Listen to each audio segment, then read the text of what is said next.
this border war.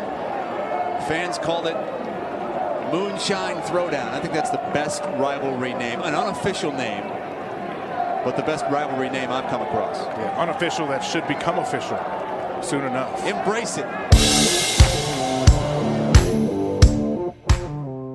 receivers at Duncan's disposal. Duncan stepping up. Hit! Ball is loose! Big ball here. Marshall thinks they have it, and the Horde do! Here's the kickoff from Amaretto Curry to the Hilltoppers, and we are underway, and a fake reverse on the kick return. And here comes Townsend down the left sideline. What a way to start it for Western Kentucky on the road, and it is an opening touchdown return, and just like that, the Hilltoppers strike first. Justin Rohrwasser to try to win it for Marshall from 53 yards out. It's got the leg. It is good! And the perfect season continues for Justin Rohrwasser. Goes for 2. Going for the win. Western Kentucky going for the victory. Rolling to his right, quick strike, and they did it!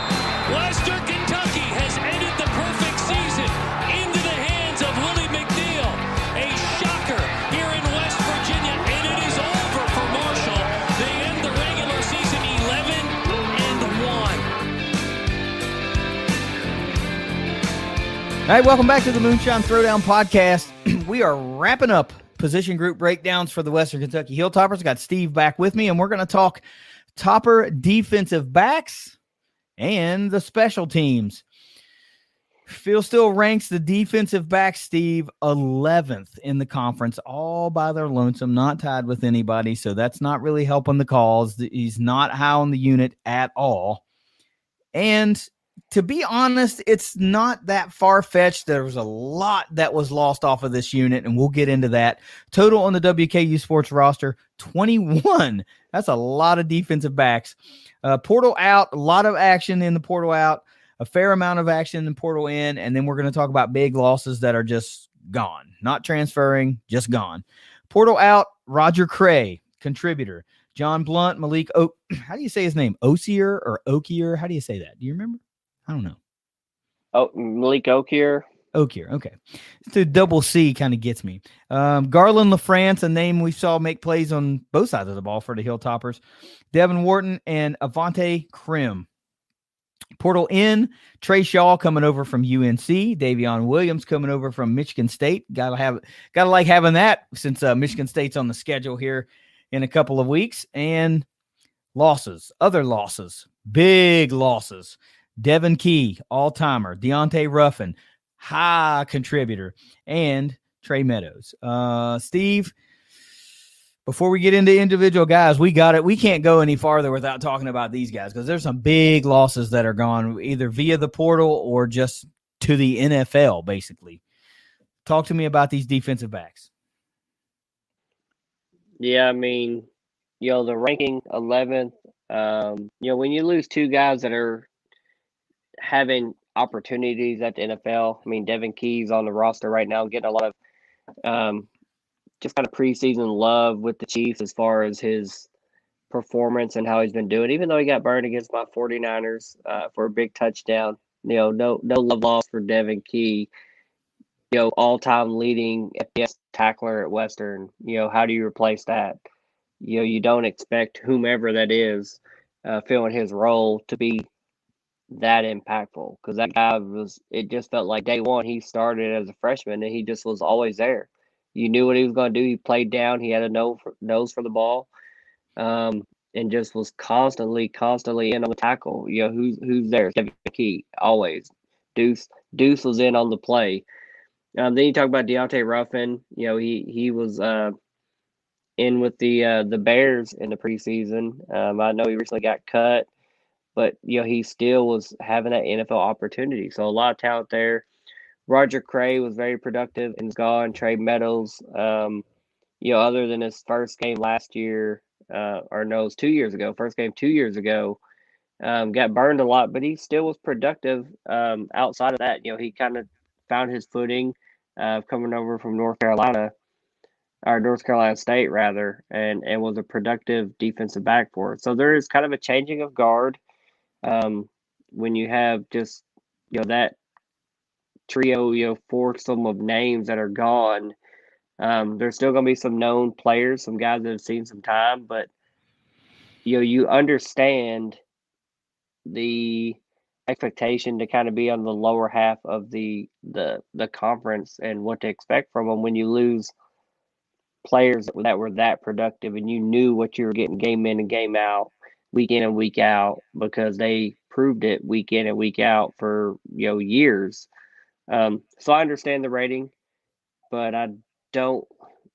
I'm not gonna say we're in trouble on the back end. I think we're gonna be okay. I think there's still athletic, athletes and guys that are gonna make plays back there. But we do have big shoes to fill. That's not a question. Yeah. It's well documented my feelings on Devin Key as a player. It seemed like from the get-go, freshman year, I was like hooked into how he played the game. Always around the ball, not just a tackler, but, close to sniffing around the line of scrimmage, could go up and get the ball, take it to the house even.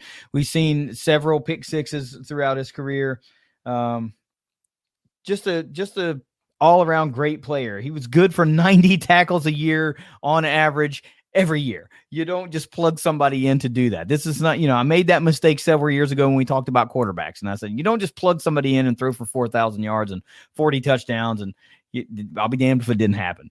But you just don't plug in 90 tackles a year for 4 years. And by the way, he was durable as hell and hardly missed a game. And, that's tough. That's tough, especially when you're the type of hard-nosed player that's in on so many plays.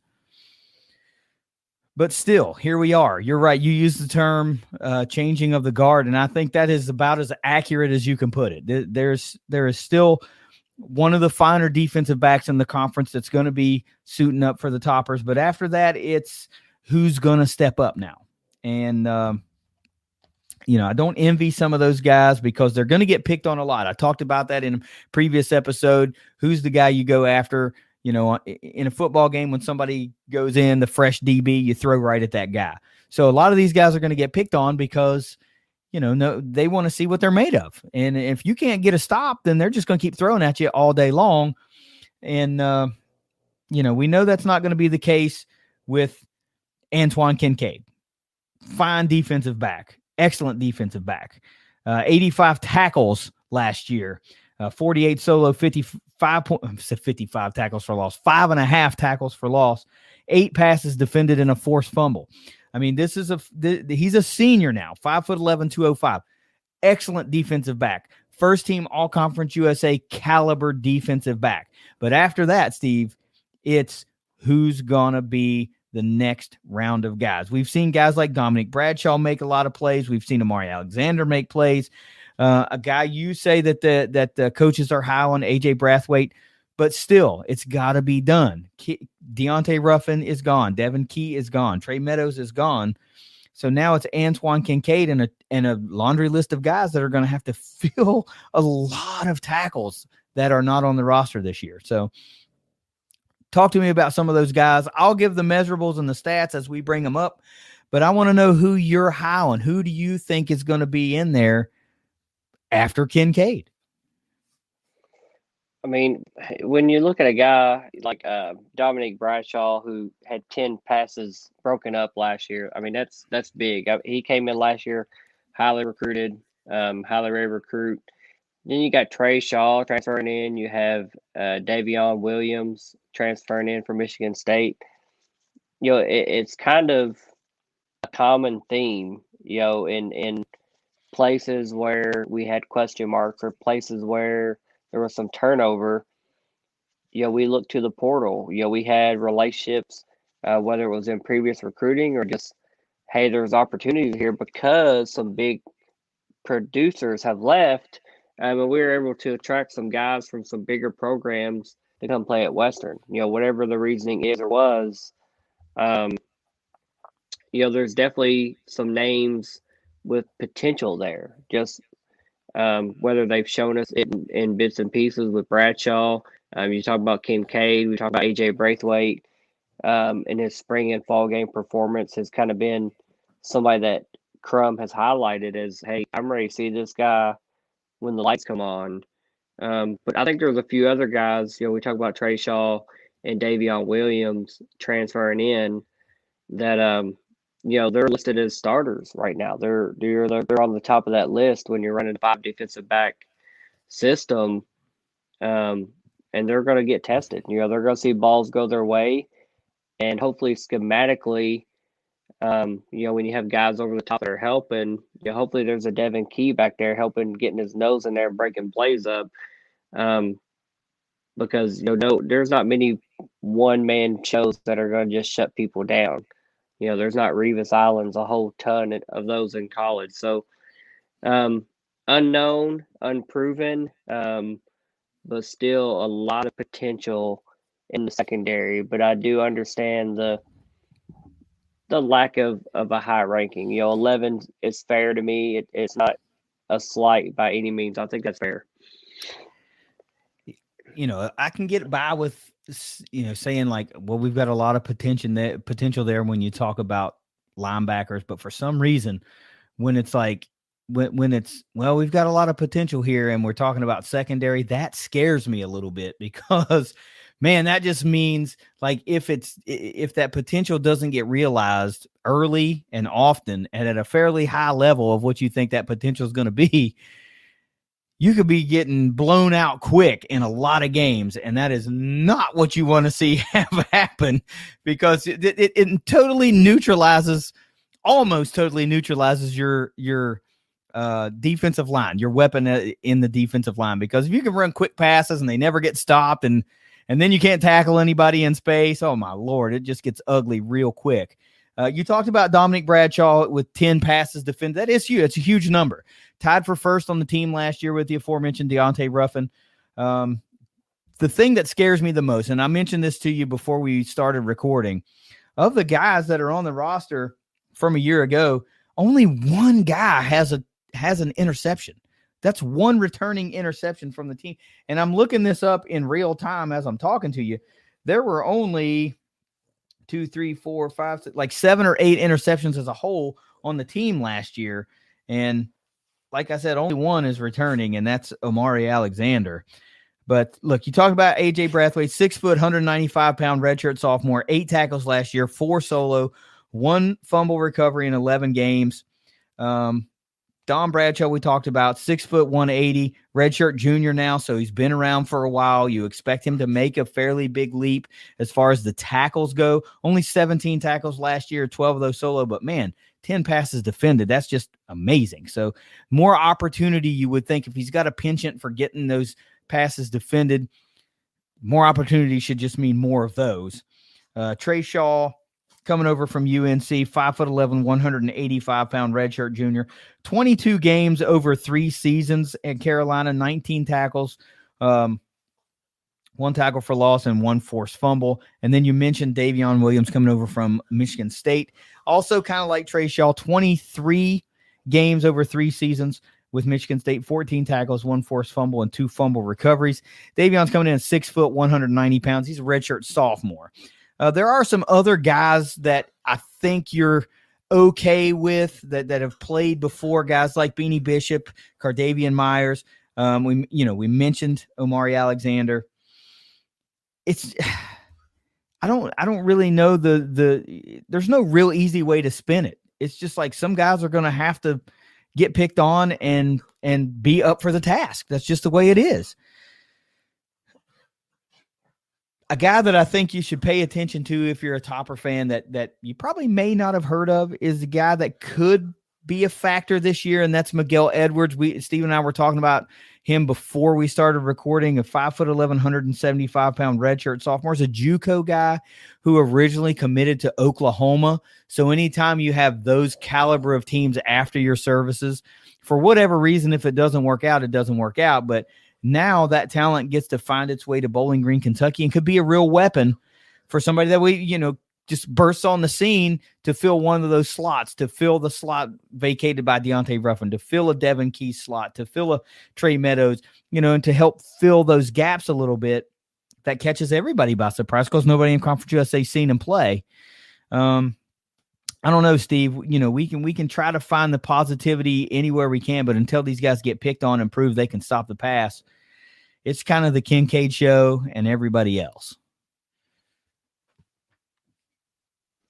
Well, I'm going to speak to some optimism, and I'm going to kind of tie it into our offensive line running back discussion that we had.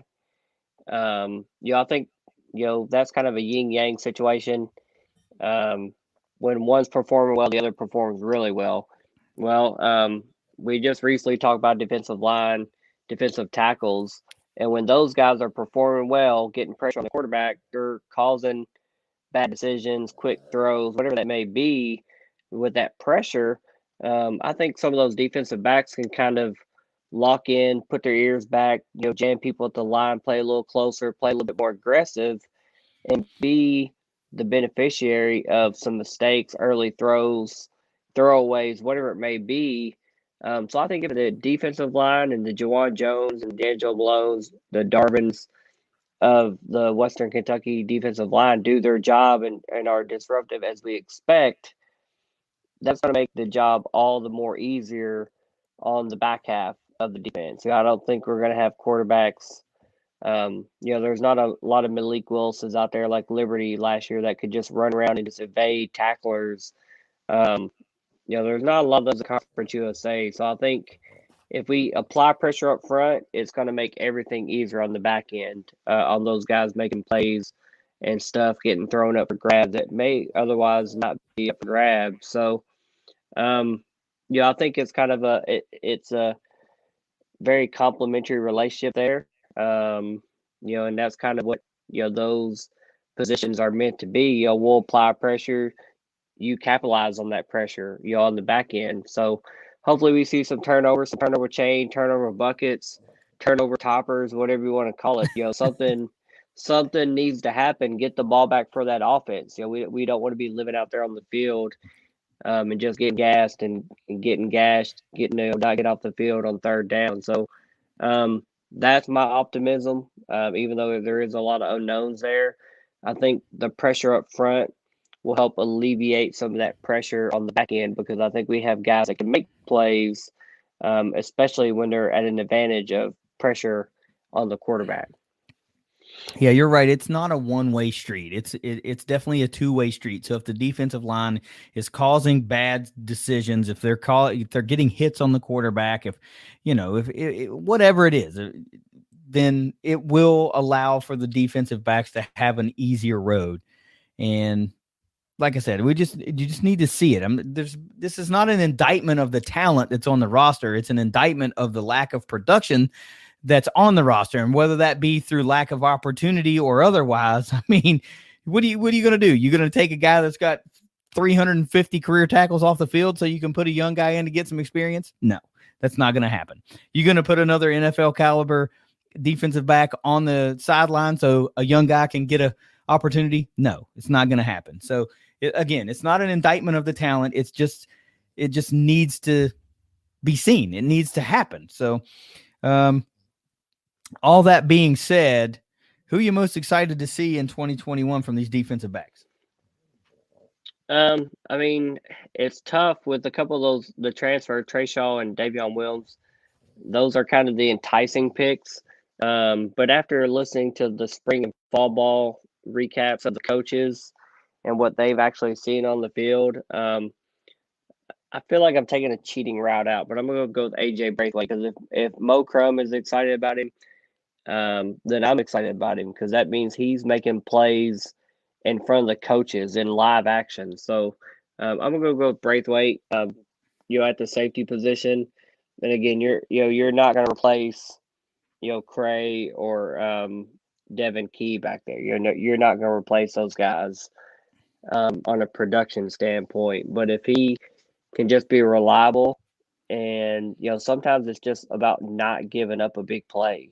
Just being in position, knowing down and distance, game scenarios, what's going on, not giving up the big plays. But if he's impressing already in fall camp, and now we're a couple weeks away, it's time to go, that's going to be my guy. I want to be excited about him if the coaches are excited about him. So give me AJ Braithwaite. I'm going to go with the big contributor return, and give me Antoine Kincaid. I think he played phenomenally last year and really came on strong towards the latter half of the season and was overshadowed a little bit because you have guys like Devin Key and Deontay Ruffin. And, now he gets to be the marquee defensive back. Does he have an opportunity to be a marquee defensive back in the entire conference instead of just on the Western Kentucky roster? Absolutely. And I want to see him eliminate half of the field. Like all of a sudden they don't want to throw to his half of the field. We saw that a little bit in certain situations in games last year. Like he was having great games and just eliminated part of the field, eliminated a receiver, eliminated a weapon. And I want to see more of that. I think he's a guy that can piece himself together a first team all conference caliber season. If enough things just go right, especially if he has big games and say like against Indiana and Michigan State, like we all know there's no fooling anybody at this point. Like you can have a huge game against those two teams and then have so-so games against the rest of the conference in the conference slate, and people are going to go, wow, this is amazing. He did great things against Michigan State. He must be phenomenal. But vice versa, you can have a so-so game against Indiana, Michigan State, and just play like gangbusters against, Charlotte and UTSA and yada, yada, yada. And people aren't going to perk up as much, but it doesn't matter to me. I just want to see the guy perform. I think he's a great defensive back, and I want to see more of it. It's not tough to me, but who do you think's the biggest loss from a year ago?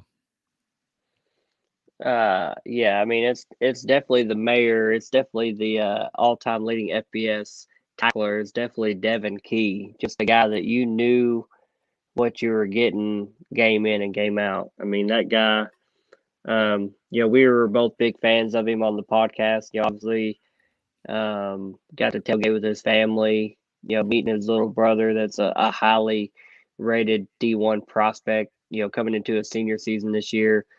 But just great family, great player, consistent, getting a deserved shot at the NFL now.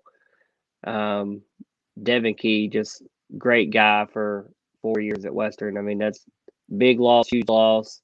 You don't just plug and play that production. So he's definitely the biggest loss, and he'll be missed. Hopefully he is successful in the NFL. Yeah, I'm with you. I mean, it's Devin Key all day long and twice on Sunday for me. The three certainties of life as far as Western Kentucky football goes over the last 4 years is, it's death, taxes, and Dev Key making plays. And now we've got to see somebody else step into that role. I wish him all the luck in the world. I think he's a fine player, and I hope he sticks. If it's not in Kansas City, I hope he gets enough tape out there to where somebody wants to bring him on somewhere. Some guys are just made to play football, and size be damned, attitude, whatever you want to say. Dev Key's just a football player, and he proved that for 4 years at Western Kentucky. He's proven it now in the NFL. So I hope he gets a real legitimate opportunity to continue playing ball for as long as he wants to play ball. Of course, we're going to miss Dante and Nicole at the tailgates. They were great people, and I really enjoyed making friends with them over these past few years. They're just great people. I enjoyed spending time with them whenever I could, and I wish them all the best as the next Key is making his way to Division I ball, wherever that is. So be on the lookout for Dane Key on offense at the wide receiver spot. So yeah, Devin Key, good luck to you, bud. You're definitely the biggest loss from the Topper secondary from a year ago. Steve, who's poised to be the breakout player on the secondary? Well, I'm going to go with one of those transfers. I mean, somebody coming in, and I really like kind of the story. You brought it up already. We're playing Michigan State. We got this guy from Michigan State. If you want to kind of parlay that into a couple years ago, we had this guy from Arkansas. We played Arkansas. He helped us upset them. and Ty Story at quarterback. So, not quite somebody that can be a game changer. Quarterback has the ball every play. But when you have somebody, you kind of have that storyline. I really like Davion Williams coming in as pretty highly rated recruit. Decided to transfer over for whatever reason. I don't know the reason, but he does have a little bit of insight on Michigan State, whatever that is. There's something he's planting seeds somewhere on the defensive side of the ball of, hey, they like to do this. We might not be game planning around whatever he says, whatever he knows. But I think he's going to be a guy that breaks out just with his ability. And then, who knows? Maybe we stun a Michigan State or an Indiana, and maybe it comes down to a big turnover, interception, stop, whatever it is. And maybe it's Davion Williams on the receiving end of that. So that's my guy. I'm riding with him. Ride with him, man. I mean, look, where you get the edge of somewhere like that is this guy lines up against receivers from that team. So he's got a little bit of insight to some of their tendencies and what they're better at and what they're not better at. And if you think that information's not getting shared to the Western Kentucky secondary coaches, you're out of your freaking mind. So no, you might not be game planning around what he's saying, but I guarantee you he's sharing knowledge with his fellow defensive backs about tendencies of the receivers. And, take what you can get, man, because that'd be a pretty big feather to have in your cap for a 2021 season. Definitely get the big mo going off in the right direction as you head into conference play. Any kind of momentum's good momentum. So whatever you can take it. I mean, I don't know. I would like to say I'm going to go with Dominic Bradshaw because I really just cannot get past that 10 passes defended number. That's a huge number when you talk about passes defended. And to only do that with, in fairly limited action, it just tells you he's got a knack for doing that. He's a cover corner. He's not necessarily a play close to the line type guy, at least according to this stat line. 17 tackles in 12 games doesn't say I play close to the line of scrimmage. It doesn't say I'm going to stick my nose in the run game. It says don't pass on me because I make plays in the passing game. So from a secondary standpoint, from a defensive back standpoint, I like that. That's what I want. Somebody who's knocking the pass out, who's stopping those long chunk plays from being completed. So give me Dominic Bradshaw in a bigger role for the redshirt junior. Who's going to be the MVP when it's all said and done?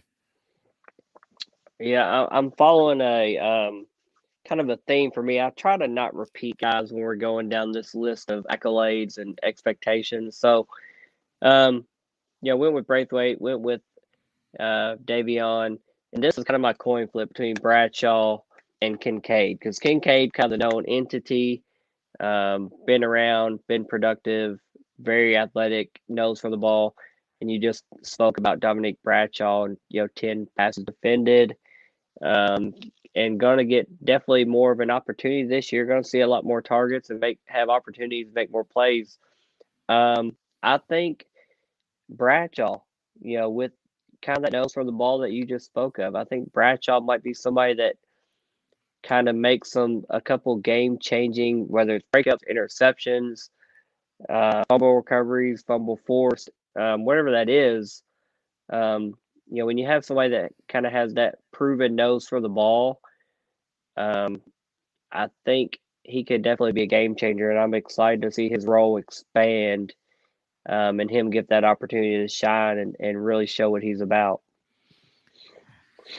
I can't say who the MVP is going to be. I mean, if you're going to put a gun to my head, I'm going to say it's Antoine Kincaid because he's returning 85 tackles. But, 10 passes defended, you can not pay attention to. But one thing is for sure, there has to be more interceptions from this unit. Has to be. One is not going to get it cut. One returning is not going to cut it. I mean, let me see if I can bring it up real quick without stalling the episode too much. Of the 1, 2, 3, 4, 5, 6, 7 interceptions last year, 1, 2, 3, 4, 5 of the 7 came from the defensive back position or safety position in the secondary. So I'm going to say the MVP is going to be whoever can intercept multiple passes. I don't know who that's going to be, but it's hard to just not pay attention to 85 tackles. I don't know. What's the hot take for the defensive backs in 2021, Steve? You kind of stole my thunder. I was going to say hot take. Hot take. We're going to have more than one interception this year. You had five from the unit last year. Just one return. One returning. We're going to have more than that one interception. But again, I'm kind of leaning on the defensive line that we've spoke about already. I think there's going to be very good pressure and havoc and chaos caused in the backfield. I think we're going to see some disruption to passing plans, what they're wanting to do and how fast they're wanting to get the ball out. And I think these defensive backs are going to be on the receiving end of that. And again, I'll talk about the spring game, put as much weight into you as you want. But there was a lot of tip balls and interceptions in the spring game. I like that. I like people that have nose for the ball, get their hand up, knock it up, go get the ball once it's in the air. And from what I've heard and seen from fall camp, notes, I think, turnovers, takeaways are a big focus. That's everybody's focus. But I think there's some playmakers. I think they have an awareness of what they need to do and get the ball back. Hey, look at this offense, this shiny new toy that I'm going to keep talking about. I'll keep referencing it. We talk about special teams. We talk about whatever, but there's a shiny new toy on the other side of the ball. And if you give the ball to them, they will go score. And I think these defensive backs are aware of that. And I think there's going to be some takeaways, some turnovers. There's not going to be like a league leader in interceptions. I don't want to say, when you're running a 4-2-5 scheme, you got a lot of guys that can get some interceptions. But I think we're definitely going to be respectable as far as a total number of interceptions as a unit in the secondary. Yeah, that seems to be like the go-to stat that everybody wants is how many interceptions do you have? How many interceptions do you have? And rightfully so. That's what people want to see from the secondary. They want to see interceptions. But equally as important are those other impact plays, the forced fumbles.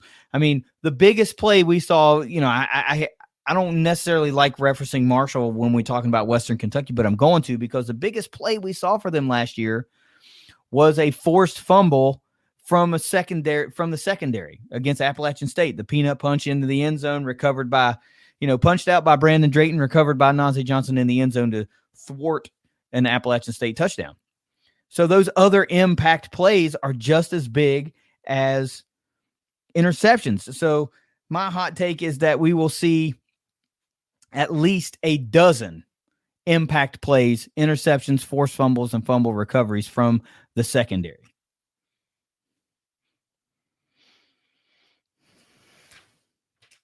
You're poised, cocked, and loaded. What do you got for me? I thought you were going to say the biggest play we saw was the non-call to delay a game on the kick, but that might have been the year before last. That was 2019. Sorry.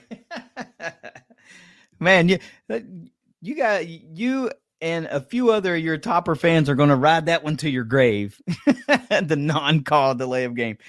Yeah. Look, you've got me all discombobulated. Now I've got to regroup, and we're still recording. Good gracious. This is a good time to say hang with us, because on the other side of this break, we're going to talk about special teams, and I'm sure Stephen will use the term man crush at least half a dozen more times. Hang with us. It's the Moonshine Throwdown Podcast. Arkansas 34% on this down this season. Plenty of time. Great protection for John Stephen. Throws into traffic, and that's picked off. Antoine Kincaid with his first interception of the season. Special teams time, Steve. We're going to close out position group breakdowns on a very high note. We'll talk special teams. Phil still ranks this unit number 1 in Conference USA, tied for number 1 really with FIU, but whatever. everybody's back, it seems like, star kicker back, star punter back, kickoff specialist back, all conference honorable mention long snappers back. The only real questions are questions that are pretty much questions every year. Who's going to return punts and who's going to return kicks? Nobody really knows until it trots out week one and you see who you got. So let's talk about it. There's no need to talk about how many's on the roster because who really cares? They're specialists. There's no need to talk about portal in and portal out because there's none of that really. We can go straight into projected starters, and we're going to talk about man crush number one, Steve likes to call Legatron. Kicker Braden Narveson, 2020 All-Conference USA second team, Phil Steele's number 6 rated draft-eligible kicker, back for the Tops once again, the 6'1", 205-pound redshirt sophomore, 13 of 14 on field goals last year, long of 53 and 27 PATs. Kicker Corey Munson, excellent kicker from the year before in 2019, 6'2", 205-pound sophomore, 49 kickoffs last year, 19 of those touchbacks. So you'd like to think that Corey's going to be back again as the kickoff specialist. And let's talk about the punter, John Hagerty, 6'5", 225-pound red shirt senior, 56 punts last year, 45.7 yard average, just down a tick from 2019 and 45.9, 19 kicks inside the 20 and 20 kicks of 50 plus yards. John Hagerty also is Phil Steele's number 9 rated draft eligible punter. And of course, I mentioned All Conference USA honorable mention long snapper back again, Matt Beldick, 6 foot, 215-pound redshirt junior. I mean, Steve, really at this point, the only questions are who's going to return kicks and who's going to return punts. But before we get into that, let's talk about your crushes. Let's talk about these kickers and the punter. Yeah, I mean, Braden Narveson, I mean, his body of work from his first season kind of speaks for itself. Nearly perfect on field goals. Very long career long of 53. Perfect on point after attempts. I mean, I just remember game 1, Liberty, watching warm-ups. I'm sitting up in the club section where me and you sat. Yeah. So you're almost kind of eye level at the ball being kicked as it's going through the cross rights and the uprights.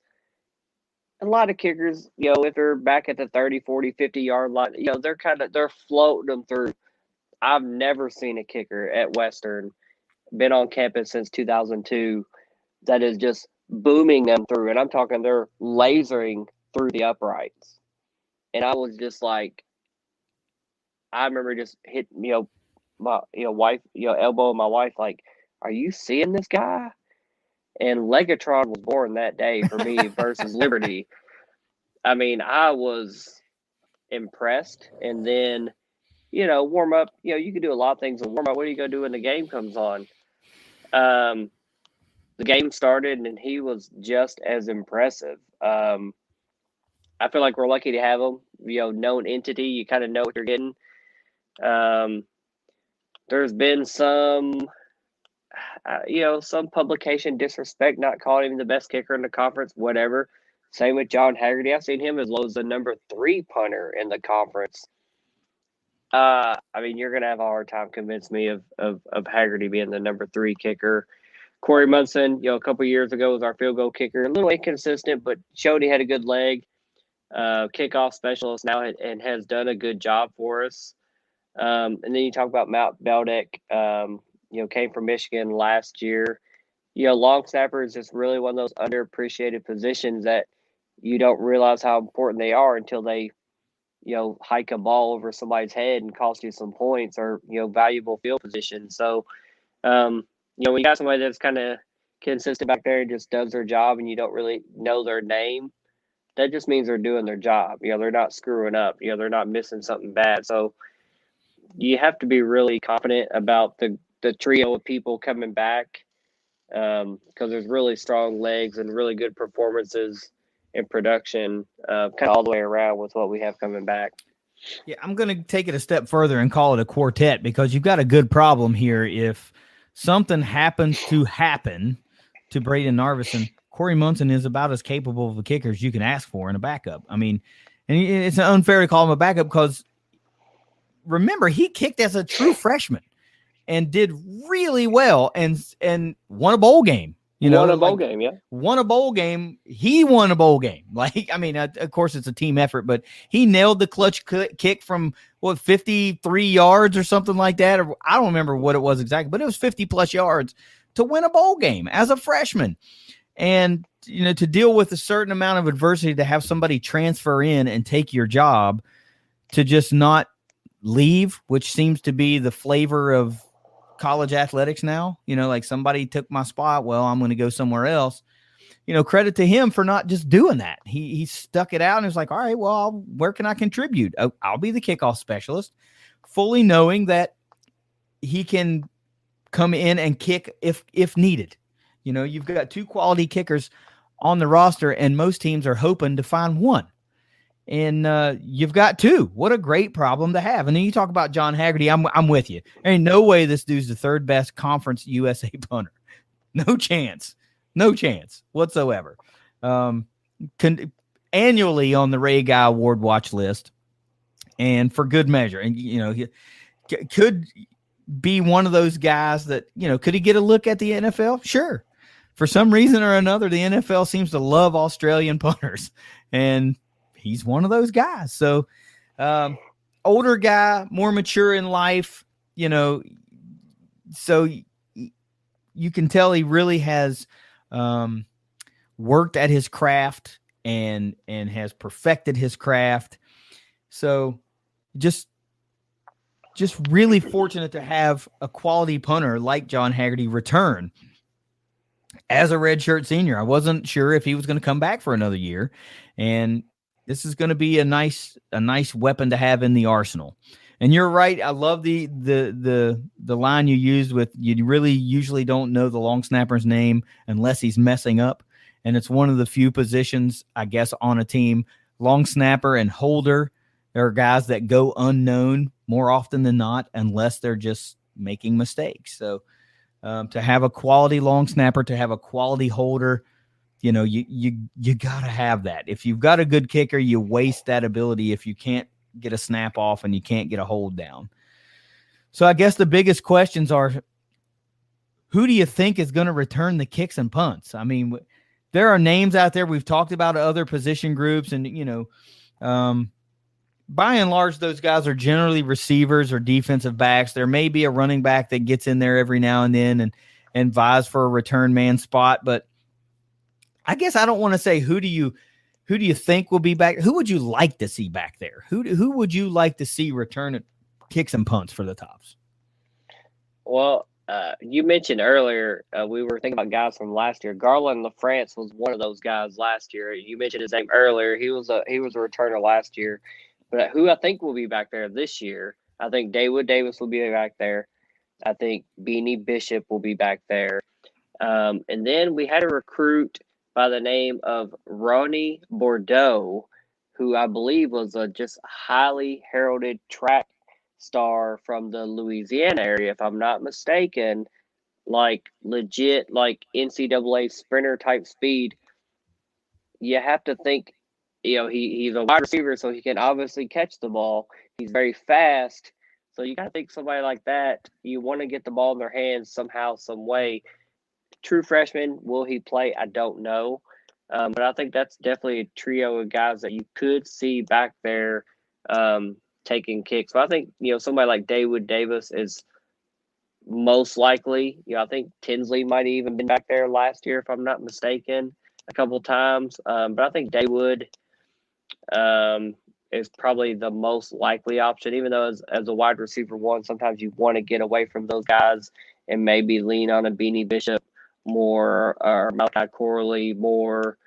But I think Dawood, with his explosiveness and he has experience doing it, it's kind of an obvious answer.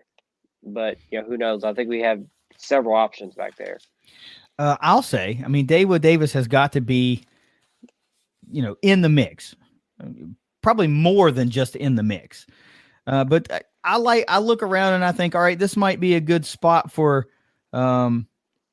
the youngest Stearns, Josh Stearns, to break into the offense, a guy that was productive at Houston Baptist, but is, I don't want to say buried on the depth chart because we don't know how this is going to shake out. But when you talk about, let's bring it back a couple of episodes, you're transferring in 5,000 yards receiving on top of, Mitchell Tinsley and Craig Burt and all the guys that are already there.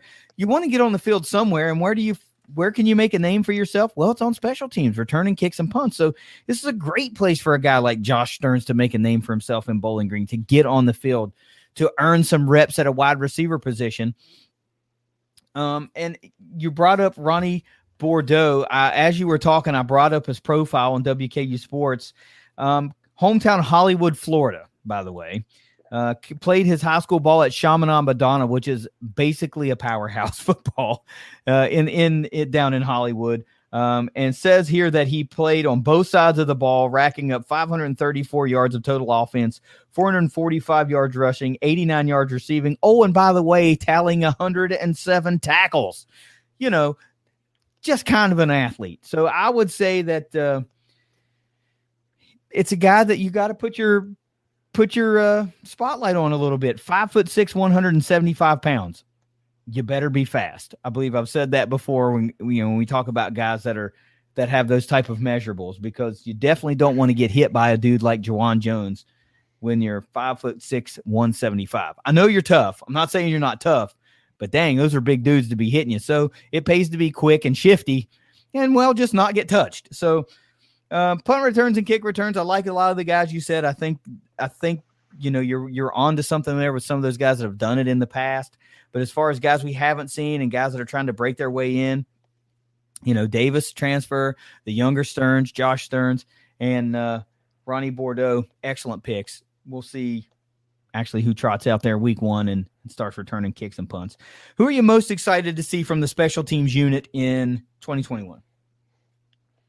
Well, he's a field goal kicker. His name is Braden Narvison. I call him Legatron. You might see it on Twitter. You might see it on Twitter. You might hear it on this podcast. You might have heard it last year. But I want to trademark Legatron for him. I know there's a guy in the NFL that goes by that. But Braden Narvison, a good field goal kicker can win some games, keep you in ball games. When you need to score points, close ball games. Somebody like John Hagerty is tempting because field positioning and flipping the field is huge. But I think putting points on the board is going to be very important for this team, this offense. I think we need to score a lot of points. And I think Braden Narvison is going to do that, whether it be PATs or field goals. I think he's kind of automatic. That's why I call him Legatron. Yeah, I like the school of thought here to where you're talking about scoring points, and we think this offense is going to be able to move the ball better than we saw the ball get moved last year for Western Kentucky. So if you can just, every time you get the ball, if you're not going 3 and out, if you can just pick up 2 or 3 first downs, you're probably going to be pretty close to getting in Narvison's field goal range, depending on, of course, where you field the kick. So drive. And if we and the ball get moved a little bit better than we saw it last year, he's going to have more opportunities. You may see way more than 14 field goal attempts being made. So, the opportunity to score points is there. I like your pick. Braden Narvison's got to be the pick. I mean, punting is cool and all, but I don't really get pumped up for it. It's just like nice, like I said before, a nice weapon to have in the arsenal. Who's the biggest loss from I don't even know. Do we have a biggest loss? Jeez. Whoever was returning kicks that's gone now? I don't even know who it is.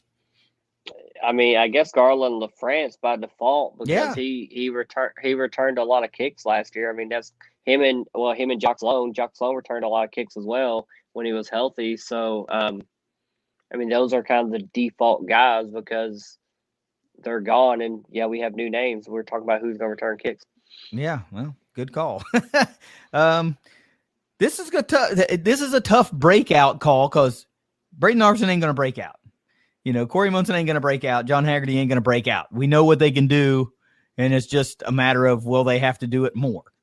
So who's the breakout player on the special teams unit for 2021? Well, Yeah, I mean, like you said, nobody's breaking out when you're, first team conference caliber and NFL draftable type players.